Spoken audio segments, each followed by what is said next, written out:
I've got a cold, in case you can't hear it in my voice. I've had a cold for more than a week now. Can't think of the last time I've had one that's been this long lasting and quite frankly, as nasty as this one has been. And I really wondered, should I attempt to record a video with this cold? Because I could start coughing at any point in time.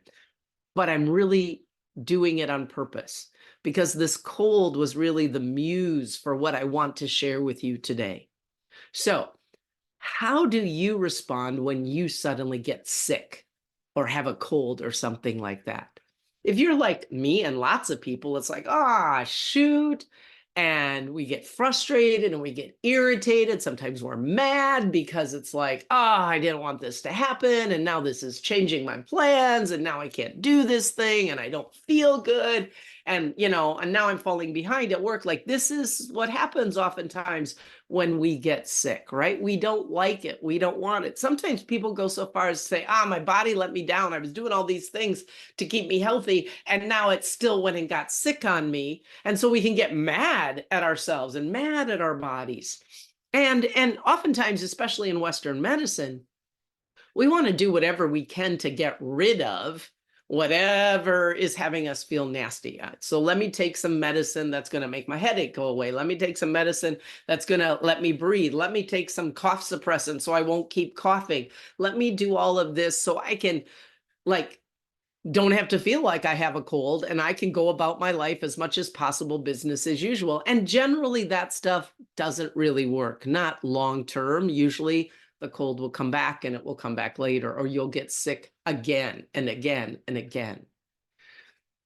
Because having a cold or getting sick is not a problem. One, it's a part of being human. Let's get real.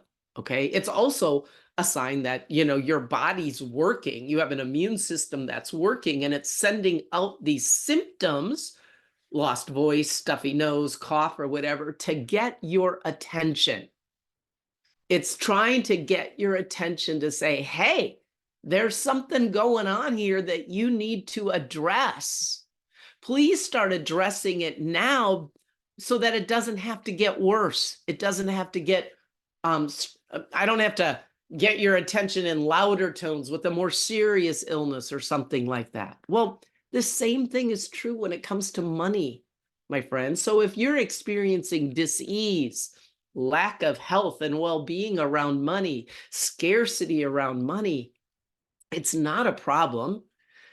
Money isn't letting you down in any way, shape, or form. There's no need to feel frustrated and mad and upset and because it's not working the way you thought it should work. And I did all the things I thought I should do and it's still not working. It's for you to go, oh, money. You're trying to get my attention.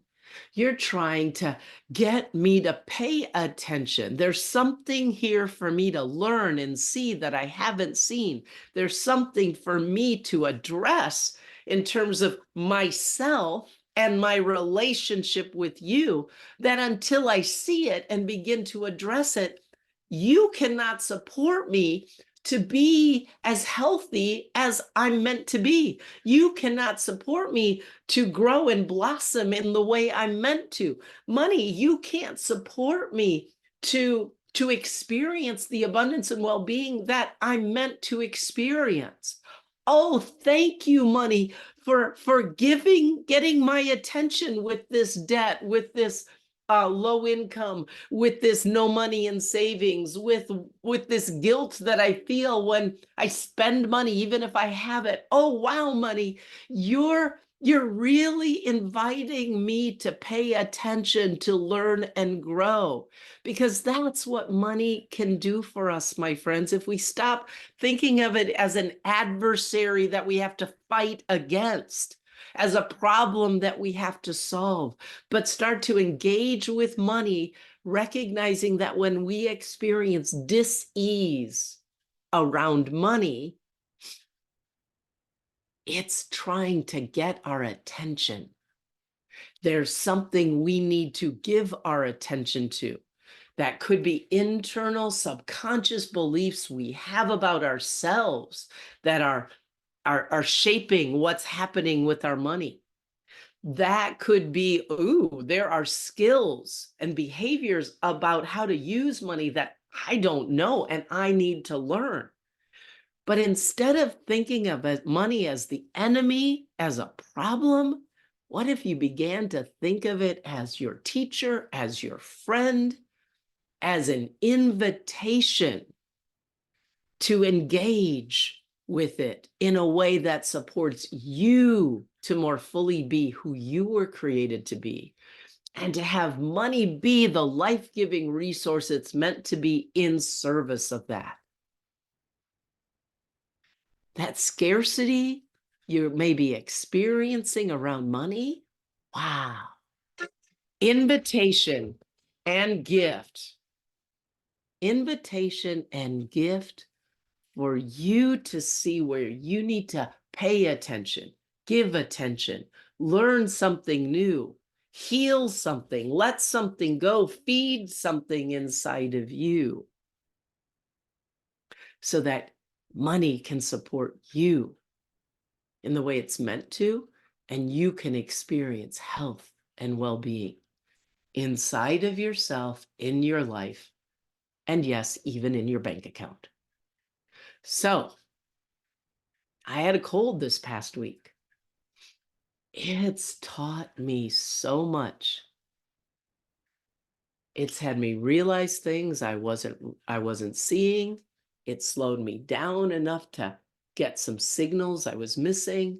It's had me listen and pay attention more to what I need physically, emotionally.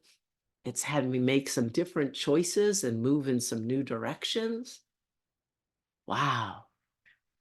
As unpleasant as the symptoms have been, this cold has been quite a gift.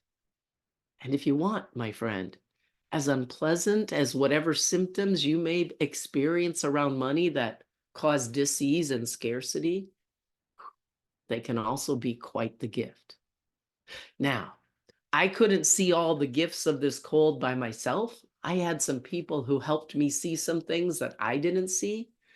And that sometimes is needed too when it comes to the gift that money's offering you. So if you want some support to see, like, what could the dis-ease that you're experiencing around money, what might it be wanting to get your attention about, have you pay attention to, teach, learn from?